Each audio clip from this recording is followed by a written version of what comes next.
San Antonio starts right now. Good morning. It's Friday. It is June 25th. We've got a weekend forecast with Justin coming up. First up, Sarah, have you ever met anybody that hates chocolate? It's very rare. There's people out there, but I've never met anybody, and I'm not thinking this means wake up and have a Kit Kat or a Snickers. But there's something to be said for this new study that's out. Yeah, this is really cool. They're saying eating chocolate after waking up can help burn fat, improve sugar. Researchers from Brigham and Women's Hospital say swapping out eggs and bacon for some chocolate can actually lead to burning more fat and lowering blood sugar levels throughout the day. So researchers examined 19 women who ate 100 grams of chocolate within 1 hour of waking up each morning. The group also consumed the same amount of chocolate 1 hour before bed. The team then compared weight gain and other measures of health to people not eating chocolate. All right, so I'm skipping down way down here. It says at night, eating chocolate before bed led to changes in the participants' resting and exercise metabolism. Doctor said our findings highlight that not only what, but also when we eat can impact physiological mechanisms involved in the regulation of body weight. Yes, I like your doctor voice there. And our volunteers, they said, did not gain weight despite increasing caloric intake. I thought that was really interesting, that particular sentence, because you would think that it would lead to weight gain because you're getting the sugar. I don't know. Maybe it's like we overcompensate as Americans and we overeat. Because we never do that. No. And so maybe just having a little bit of chocolate, satisfies that sweet craving. I don't know. I don't know. And I'm thinking this is probably a simple milk chocolate or dark chocolate. We've done multiple stories about the health benefits of dark chocolate. For the longest time, whenever I'm on a diet, my secret to those cravings are just having a little piece of milk chocolate after dinner. You can't deprive yourself. No. My diet includes an occasional Snickers, Kit Kat, or Reese's peanut butter cups. They're good diets. Yeah. Here's today's 9 at 9. San Antonio police need your help finding these 3 people accused of stealing items from vendors in Market Square. If you recognize any of these people, call the San Antonio Police Department. Killeen police say they've arrested the person who shot 14 people in downtown Austin earlier this month. 19-year-old DeAndre White faces murder charges after one of the victims died. Police have dropped all charges against the 2 people they previously arrested. Nearly 100 people are unaccounted for after a 12-story building collapsed near Miami, Florida. Crews are in day 2 of searching through the rubble. At least 1 person has been confirmed dead. So far, the only person rescued alive is a young boy. After months of waiting in a maximum security prison, former Minneapolis police officer Derek Chauvin will be sentenced today for the murder of George Floyd. A grand jury found Chauvin guilty of 1st and 2nd degree murder back in April.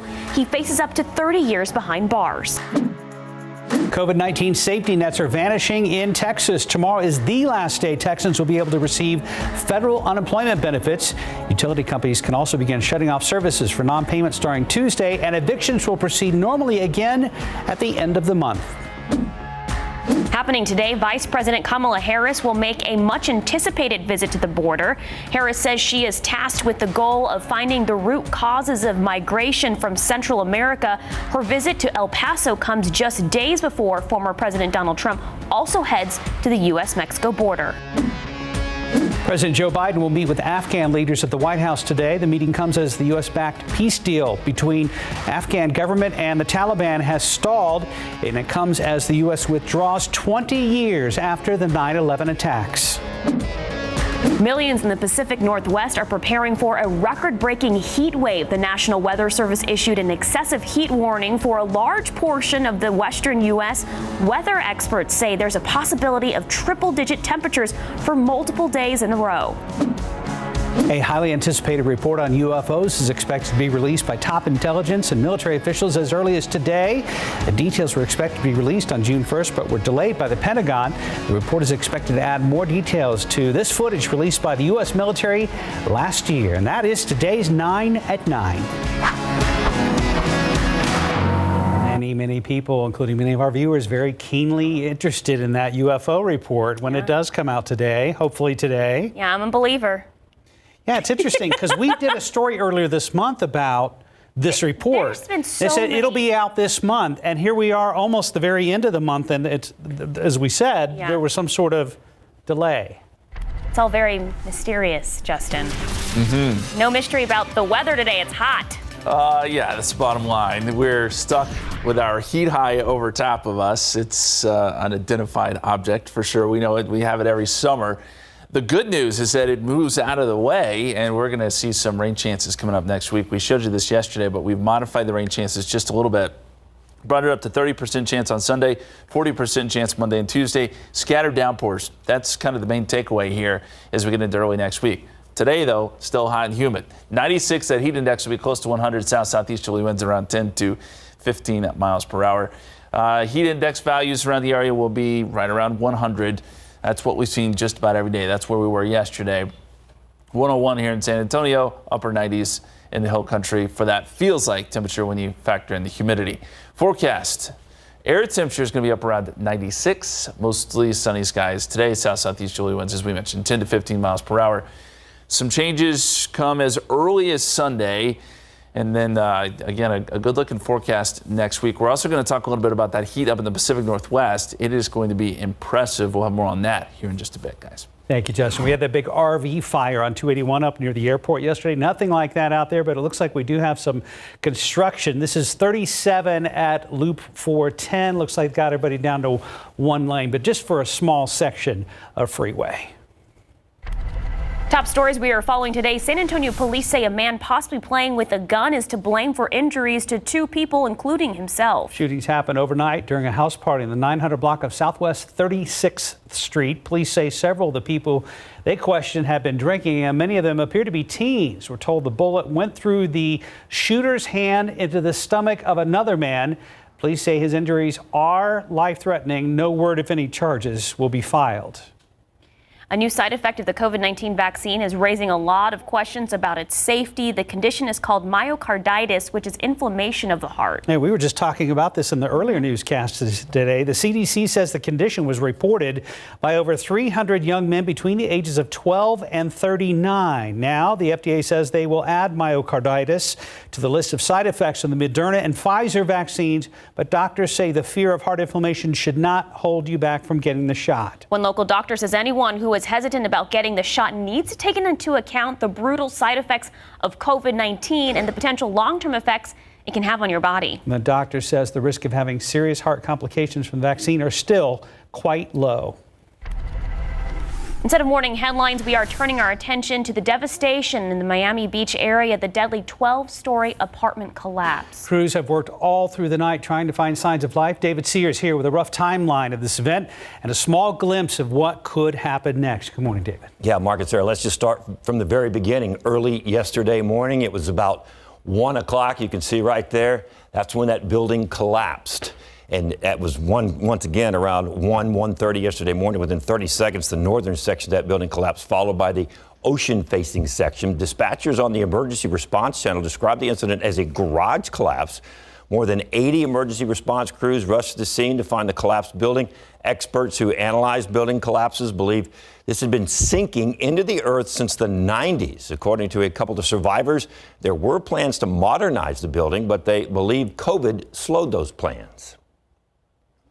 So that brings us right now. Search crews are in day 2 of looking for victims. 2 people were pulled from the debris early in the search. One was a child who survived. The other person found dead. 3 others have been found in the last few hours, bringing the death toll to 4. They just announced a few minutes ago from Florida that over 150 others are still unaccounted for. Rescue crews are entering the debris from all angles.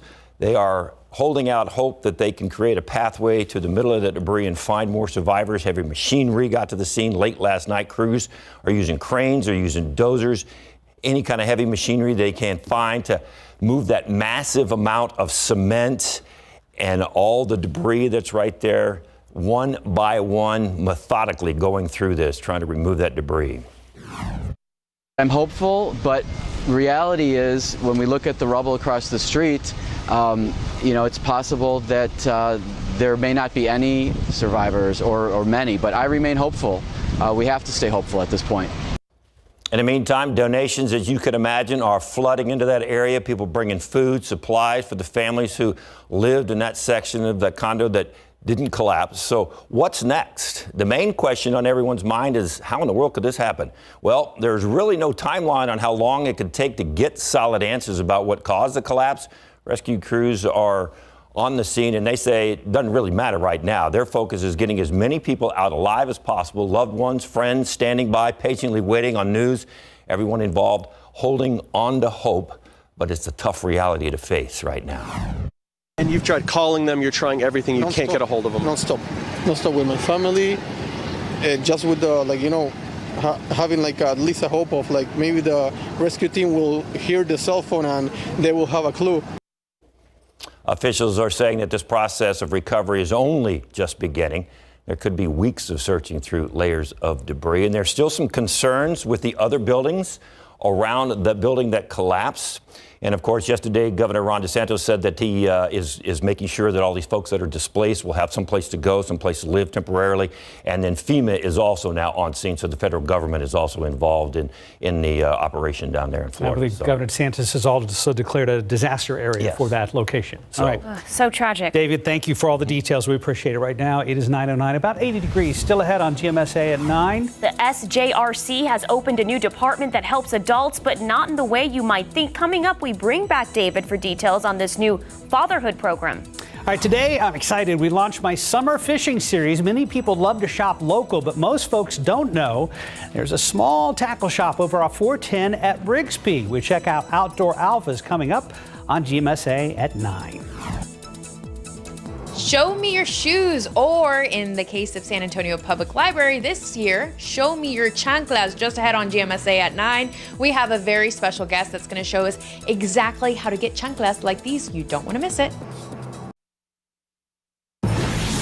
Next story is one we've been talking about for days now. San Antonio Public Library is hosting a FIESTA-themed competition as part of their summer reading program. Pretty cool. The competition references to the famous FIESTA chant, "Show us your shoes," but the San Antonio Public Library wants you to show us your chanclas for a chance to win a prize. Alicia Barrera live on the South Side because today she's showing us how you can make some FIESTA chanclas.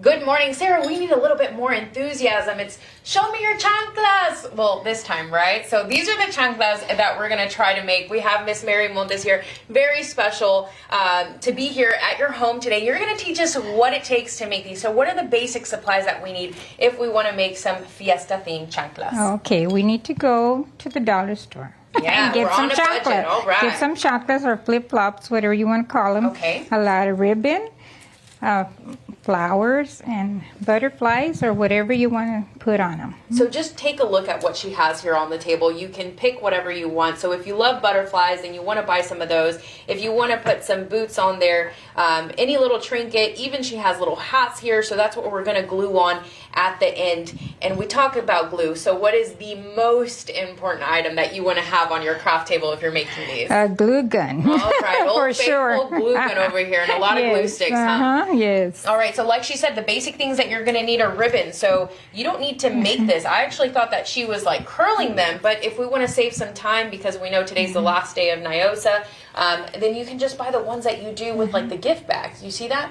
So you can just take that off. So we're going to be sticking around here, but I want you to listen on why the San Antonio Public Library wanted to launch this community event. Let's take a listen. It was a collaborative team effort by the San Antonio Public Library marketing team. We really just wanted to do something to encourage all patrons of all ages, to do something creative, go think outside the box, do something that was, you know, summer themed with the chanclas, but also sort of something that relates to FIESTA every year. All right, so you have until Sunday to submit your chancla, your FIESTA-themed chancla, and you have a chance to win a swag bag, but also this FIESTA medal, which I have honorarily won, but I think I'm going to hand it over here to the queen of FIESTA, because again, these are the chanclas that she's made. You actually wear these. Yes, I do. This is amazing. Yes. So we'll be sticking around. We're actually going to get started on making these. We've chosen these little flip-flops here that are comfortable. Again, you don't have to spend too much money, but it's all about just having fun. Yes, it is. And what do people tell you when you wear these around? Oh, they say, oh my God, those are so nice. I want some of those. Yes. That's why we're here, because I want some of these, so we had to learn how to make it. We'll be back with more in the next half hour. Live Alicia Barrera, KSAT 12. Thank you, Alicia. By the way, I wear a size 5. We're going to get your size and Justin's size, so get those chunkless ready. We should be able to find yours in my size. Justin. Selection I was waiting for that. Knew that was good.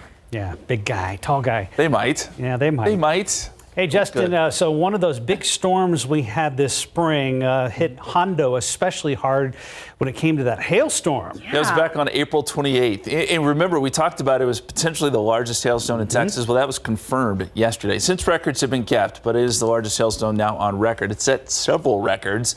1.26 pounds. The circumference was 19 inches, diameter 6.4 inches, and the volume was 40.23 cubic inches. All records from that big storm there back on April 28th that moved through Hondo. Also produced a tornado, and they scanned it, and there you go. So those are going to be the new records for the state of Texas. Pretty incredible. I just wanted to pass that along. Let's switch gears here and talk about the aquifer. We were doing so good as we got into early June. The numbers were really high, but as of late, as you might imagine, the numbers are falling down. 661.7. We're getting close to that stage 1 marker now. Keep in mind it's the 10-day rolling average, so we're not really there yet because the 10-day rolling average is 664.7. And with rain in the forecast, I think we're going to be okay, but it just goes to show you all it takes is a couple weeks here of dry weather and the aquifer goes in the opposite direction.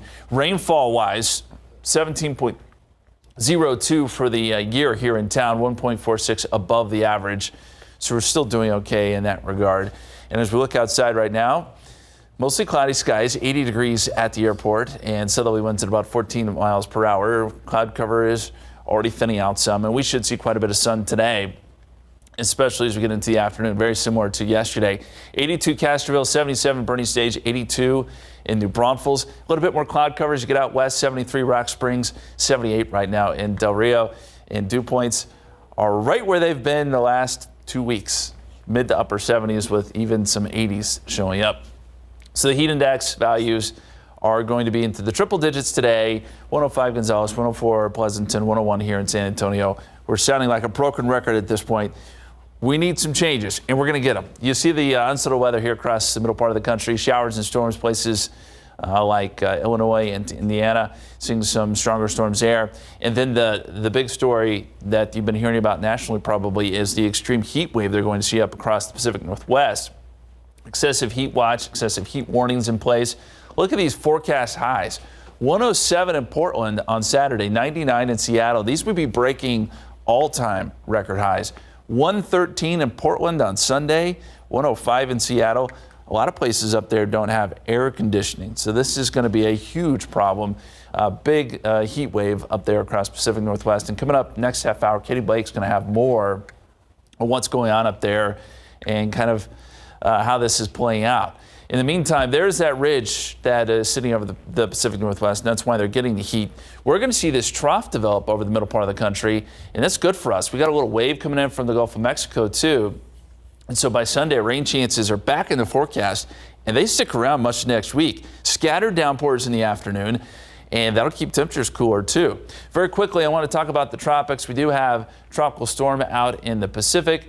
This may try to throw a little bit of moisture our way, but really is not going to do much for us, and it will weaken as it moves north. There's also another little wave out here in the Atlantic that has just a small chance of development. It's way out there, but we'll keep tabs on it. Forecast. Hot next couple days, and then there's that pattern change. Scattered downpours starting Sunday, but more so Monday, Tuesday, Wednesday into Thursday, and highs in the upper 80s in June and July. We'll take it, guys. Absolutely. Thank you, Justin. We're going to take a look at TransGuide, some major backup problems at I-10 in Fresno. We believe this is the westbound lanes, and I'm looking at my phone app right now, and they're closing down the highway. We don't know why at this point, but it looks, I'm looking at my app, anywhere from the Vance-Jackson area all the way to almost Fredericksburg. So there's a big backup. We're not sure why, but just keep it here and we'll find out. Ton of traffic on there. I just checked the San Antonio fire page. There are no active calls in that area, but they are at a dead standstill right now. Again, 10 Fresno area. There's a slight movement there as folks start to move up. We're going to check in with our assignment desk, try to find out what's going on out there. Still ahead on GMSA 9. It may be San Antonio's best kept secret for fishermen and women. We're kicking off my summer fishing series, checking out a mom and pop tackle shop over on San Antonio's east side. It's part one of my summer fishing series. 9:24. If you've been watching GMSA in the last few years, you may have heard me talk about fishing. I fished a lot as a kid, and I returned to the sport in 2018. Many weekends on local rivers or lakes fishing for bass in my kayak. Now that summer started, I decided it would be fun to find some fish tales with a local twist. This morning, part one. It's the story of a mom and pop tackle shop reeling in anglers on San Antonio's east side.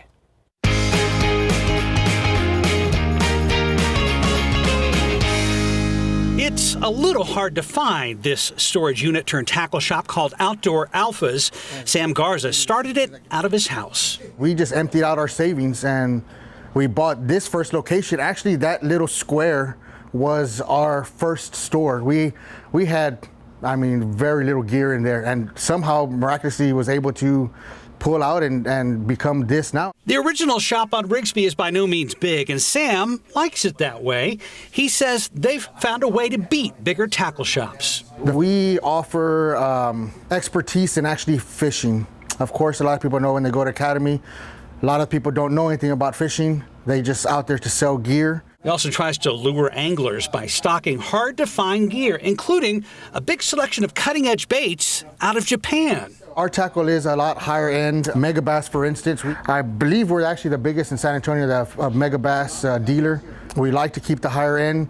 Of course, it is a little more pricier, but it brings in a lot more results in catching fish. Kayak angler Rolando Nandine is a fishing buddy of mine, and he's next level, frequently competing in big bass tournaments. He's even sponsored by Outdoor Alphas. You know, us anglers, we're always looking for that little small competitive edge. So if you can find something that you can throw that nobody else is throwing, we believe that it helps in catching more fish. But one thing isn't clear about Outdoor Alphas. Where did this small shop get such an outsized name? We just wanted something that popped and showed we were the king of the jungle, I guess, so figured to go with that name. And for more, go to OutdoorAlphas.com or look them up on Facebook, Instagram, or Twitter. Mark, so what else are you working on for this Gone Fishing series? Well, next month you're going to hear about a nonprofit group that helps kids learn how to fish here in South Texas. You're also going to meet a man who runs a fishing lure company based right here in San Antonio. The lures they sell, they're not your typical tackle. All right, everyone wants to know, when do we get to see you actually get in the water and go fishing? We're still working on that part, but I do have a plan. It's the where I will be fishing that I think really is going to get people's attention here in San Antonio. So look for all that all summer right here on GMSA at 9. Finding a way to do your job and do what you love by fishing? It's not a bad thing. No, it's not. It's a pretty good deal. All right, coming up, the Western U.S. is bracing for a record-breaking heat wave. So what's behind the new heights? Our Katie Blake joins us to explain, but first. And guys, we have got some big time hoops taking place here in the Alamo City. We're going to tell you all about this big national tournament that's being hosted by the Spurs. Thousands of visitors, hundreds of teams. We'll tell you what it's all about coming up later on Good Morning San Antonio at 9. 9:30, welcome back on your Friday morning. A new name and a new program, St. Jude's Ranch for Children, now known as SJRC Texas. Name changed a few years ago, but a new program was just started just last year. That's right. So SJRC not only takes care of children by providing a safe haven, but they have now reached out into the community with their Fatherhood initiative, helping dads become, well, better dads. And our David Sears is back to talk about this program. So David, why did they decide to start this program? Well, they decided to because they're trying to keep kids from having to go to foster care for whatever reason. We know a lot of kids end up there for various reasons, and they thought, you know what, there's not really a program out there for fathers. Moms, they get a lot of support, they get a lot of help. Dads, not so much, and we've seen how fatherhood has changed over the years. A lot of single dads, a lot of dads having to do more work at home, and with COVID now kind of coming to an end, mom may be going back to work and dad may be staying home with the kids. So they wanted to put together a program where it is a support group for dads that helps them get together. It doesn't necessarily have to be a single dad. It can be a dad who's married, that man right there. Eric, he's married, got a wife, got a beautiful son there, Oliver. And so it's getting together in different venues, doing different activities, and just supporting men and helping them become better dads. And it's not a real sophisticated program. It's kind of simple when you stop and think about it. Simple's good. Mm-hmm. They have a series of activities coming up this summer and fall, I understand. Yep. What do they entail and what is the goal? The goal is to not only support, but build a foundation between dads and their kids. And like one of them coming up in July is called Science of Being a Dad. That's the whole series. One of them is a block party. You can see them kind of using those blocks right there, those see-through blocks. And then there's some more wooden blocks. So they're just using basic stuff you find around your house. But the whole idea is to show that you can build a foundation with your children, and hopefully that foundation will become stronger and stronger and stronger over the years. So you just become a better dad, and you become more in tune with your kids, and in turn that will, as we said before, kind of keep maybe a few kids out of the foster care system, with dads more in tune to their children and just being a better father. And they're not saying, hey, dads are bad. Right. This is for dads who just want to be in a support group with other dads. Maybe you have 2 or 3 kids and you're not real sure how you need to handle all these kids at once. So you go to one of these group meetings, and there's another guy with 3 kids, and you just sit down and talk and just kind of go over some ideas and spread some thoughts on how a better way to take care of your kids and a better way to be a better dad. There's been mom groups and stuff, so this is great. They're doing this for dads. So you said they started the program last year. Have they seen any results of this? They have. They've had over 100 families being helped by this program. So, and it's focused on dads, but they want to help moms and want to reach out into the community as well. But they just felt that there was just such a need these days to focus a little bit more on fathers. And it doesn't have to be dads. It can also be father figures, maybe mentors. If you spend a lot of time with a child and you want to just learn how to relate to that child a little bit better, that's what this is all about. They've got, I mentioned a while ago, they got like a fossils and rocks. So all their programs are kind of out in nature. They go to where the spring to the Comal River starts. It's a park out there. So they bring them out there and they do these activities outside. It's basic stuff, but it always teaches a lesson of being a stronger parent and having that stronger relationship with that child, with your child. And I'm sure we can find this information on the program on KSAT.com. Everything is on KSAT.com. It's a community event this month, and it's called Fatherhood Initiative. Awesome. So go look at that, and just go out there and hang out with some other dads and learn some tricks. Nice. David Sears with details on SJRC Texas. Thank you, David. Thanks, David. Let's take a look outside with live cam. Let's do that. Yeah, how's it looking? We could do that together. Let's do it together.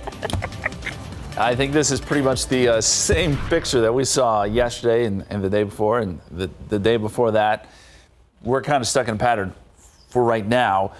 We are seeing a couple of showers closer to the coast this morning. Some showers stretching from basically Hallettsville over to around Houston, New Orleans. But we're not expecting anything here in San Antonio. Just some of those morning clouds that will scatter out. As we look across the state, if you're doing some traveling today, no big problems. It's just the heat that still blankets the state, really. 95 in Dallas today, but it'll feel like 103, it'll feel like 104 in Houston, 107 in Laredo, even heat indices out west in West Texas. So a lot of heat and humidity to go around. The almanac for today, if you're curious, the averages are 93 and 74, so we're really not too far off of that. This is pretty typical June weather. It becomes more atypical as we get into next week, and that honestly is good news for us. Temperatures up around 96 degrees this afternoon, mostly sunny skies, south-southeasterly winds 10 to 15 miles per hour. Coming up, we're going to have more on that heat wave in the Pacific Northwest and on our rain chances in just a few minutes, guys. Justin, thank you. We have some good news, folks. All that huge backup we saw just a short while ago at I-10 West in Fresno has miraculously cleared up and disappeared. Wow. Well, what better way to enjoy Fiesta comfortably than in a pair of chanclas we've been talking about all week. San Antonio Public Library hosting a competition called Show Us Your Chanclas to see who in San Antonio can create the most Fiesta-spirited flip-flops. Our Alicia Beretta is live on the south side at the Montes household, where Fiesta is a huge part of their family traditions. Alicia, earlier you were working on a pair, so what did it look like now? Well, okay, so this is what they look like now, but this is Miss Mary's, so she's a pro, so we're going to try to do it. What we want to talk about is the first thing you want to do after you get your ribbon, that you want the little chunks of ribbon, you want to look for a ribbon kind of wired like this, because she tells me that pipe cleaners, they hurt your feet. Yes, so that's not what we want to use. All right, so you're going to walk me through this. I'm going to put the microphone down, that way you can explain here what I'm doing. Okay. So the first step. Yes, you just tie it twice. And then you say to make it, there we go, to real tight. Real tight. Okay. And then you want to use You want to use about like 2 bunches, right? Yes. Okay. So it can be full. There you go. You can help me with that one. And then over here to our right, we already have the little decorations that we want to add on there. So this is an event, again, that the competition that the San Antonio Public Library is hosting. And this is just fun. They just want you to show your spirit, get creative. And you say you didn't have to spend too much. You were over where shopping? At the dollar store. All right. See, so pick your favorite craft store or head over to the dollar store. So from here, we're going to put a rose. Yes.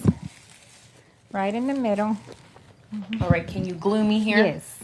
So, of course, the other big item that you want to use, your hot glue gun. And Mary's a pro, but she says that she has burnt herself before, but that's not happening today. Not today. So then the butterfly or whatever other accessories you want to add, so we'll go ahead and add it. And you said to the left side, or where do you want to add that? Anywhere you want to. Anywhere. We'll add it over here. So you just put it on top of the ribbons, and there you go. You got your Fiesta chancla. So the judges, well, they'll be doing their work. The last day to make your submission is on Sunday. And what can you win? Well, of course, Fiesta. What's medals? What's Fiesta without medals? So you can win one of these cool 2021 San Antonio Public Library medals. This one's really cool because it twirls around here. Super beautiful. And then you also get a swag bag. Not sure what's in there, but all those submissions can be made online. Miss Mary, do you think you're going to submit after this? Yes. Yeah, she is. She's nervous, but she'll submit. I mean, who wouldn't want this? These are my favorite. And you actually wear these, right? Yes, I do. So, you guys, very simple, lots of fun. Again, the reason why the public library wanted to launch an event like this was literally to get you creative and then keep you comfy, because we know it's hot out there. Justin talked about it. It's normal to be this hot during June, but add NIOSA and add a crowd of people and it gets a little worse, right? Yes, so, Viva Fiesta. Mary, thank you so much for having us in your house. We really appreciate it. Viva Fiesta. You guys, will send it back to you. Awesome. Throw the chancla. Yeah. Thank you, Alicia. And if you're wondering where to get flip-flops cheap to decorate, I saw a whole bin full of them at an HEB the other day for $1.99 a pair. There you go. All right, it is 9:39 and 81 degrees. You're watching GMSA at 9. More than 500 teams taking part in the Spurs and All-American Sports Nationals basketball tournament. Games going on all around our city. RJ Marquez is at one of them and joins us live next.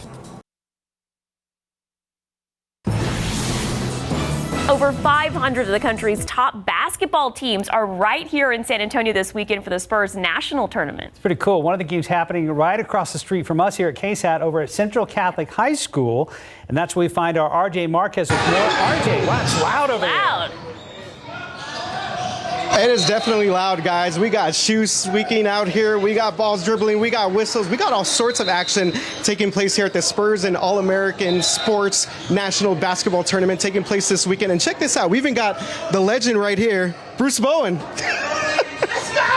The Spurs legend, the icon right here. Yeah, Bruce Bowen. So we have got a lot of things taking place. As you guys mentioned, 500 teams in the Alamo City, all across the area, 12,000 visitors that are coming to San Antonio for this tournament. And we're going to bring in Joe Clark here. He is the VP of Spurs Sports and Entertainment, the VP Spurs Sports Academy.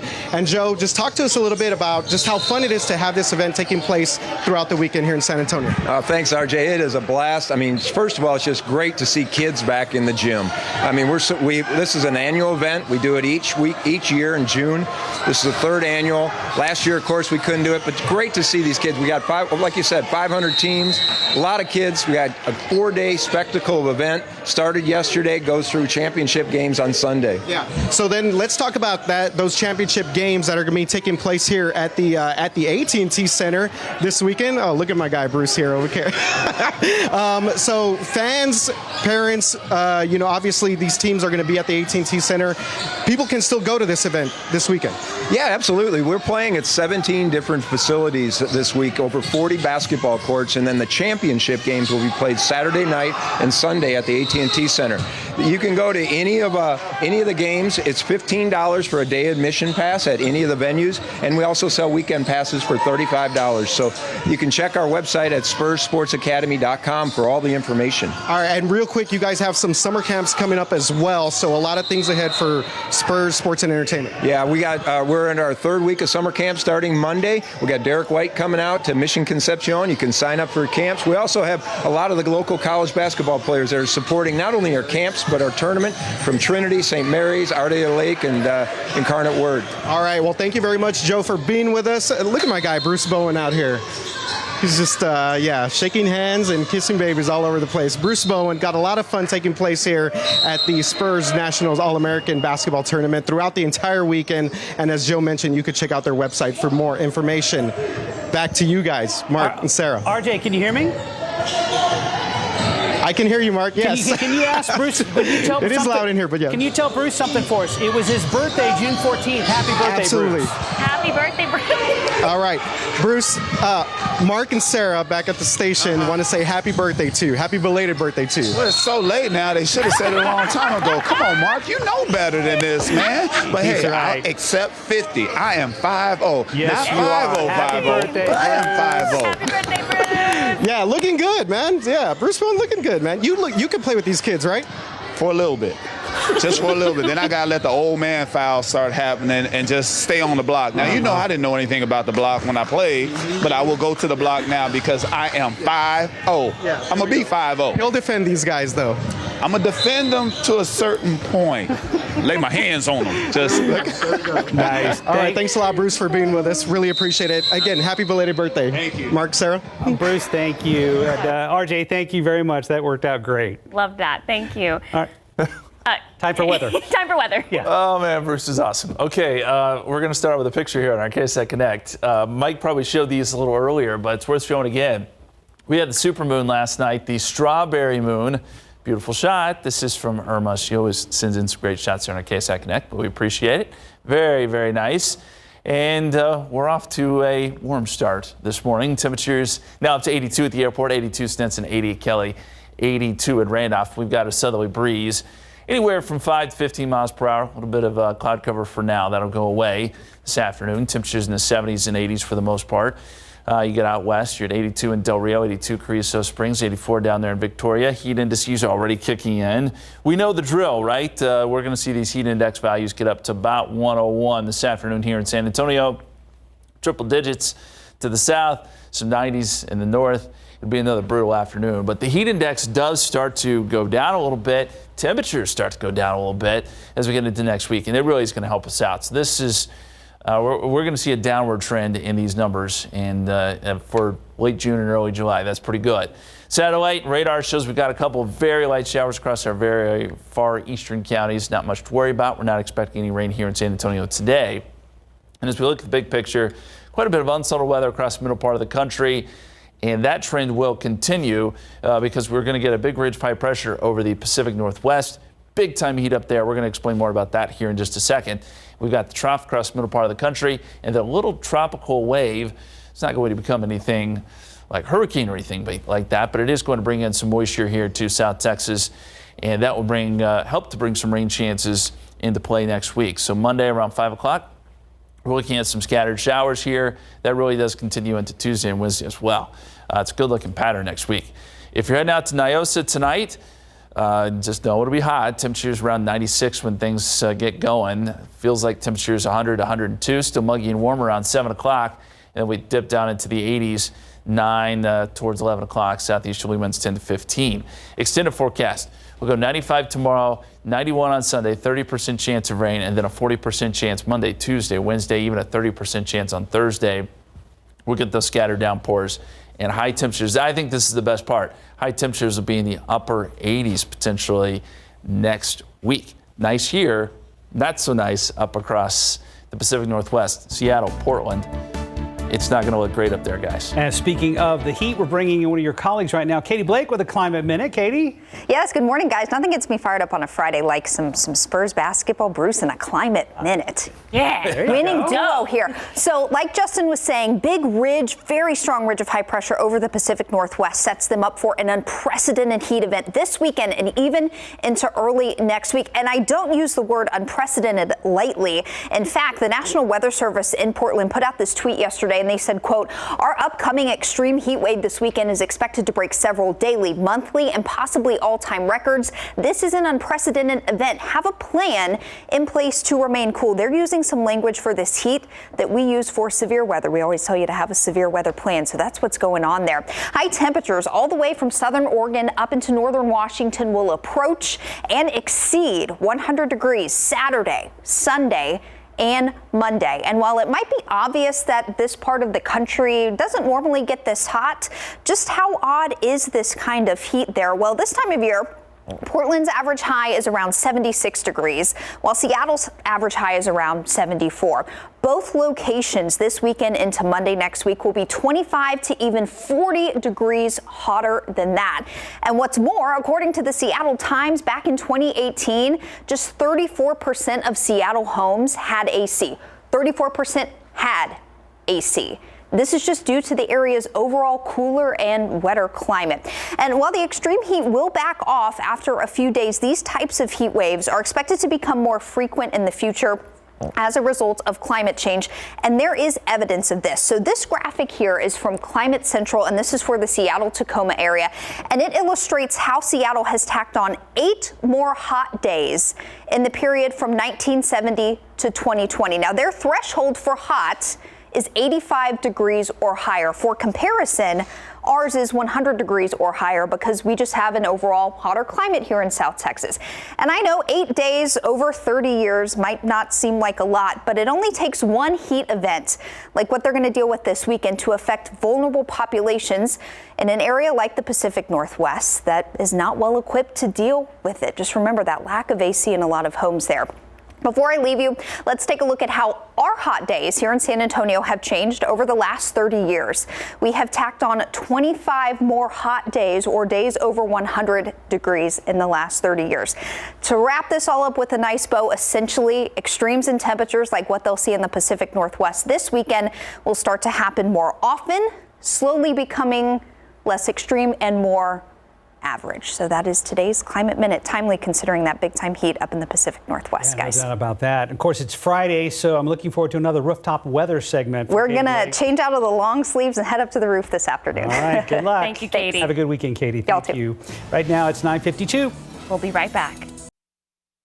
All right, we end with Amanda Eckstein and Philip Werner posing together for the maternity shoot. They never thought a horse would steal the show, and the pictures would go viral. It was super cute as a priceless moment, which was captured in Indiana earlier in June. It quickly went viral when she shared snapshots. Just take a look at the horse. At the horse. Take a look at the horse. Buckshot. Buckshot is a 12-year-old Tennessee walker, made sure to smile for the camera while Eckstein and Werner posed in a shady area surrounded by trees. The family horse has been proven to be a jokester in the last 9 years he's been with them. That's my favorite photo right there. There it is. That's the one. Yeah, so the family hopes to redo their horse-accompanied photos with their newborn and their daughter, Ava. That's awesome. Have a great weekend, everybody. Thanks for joining us.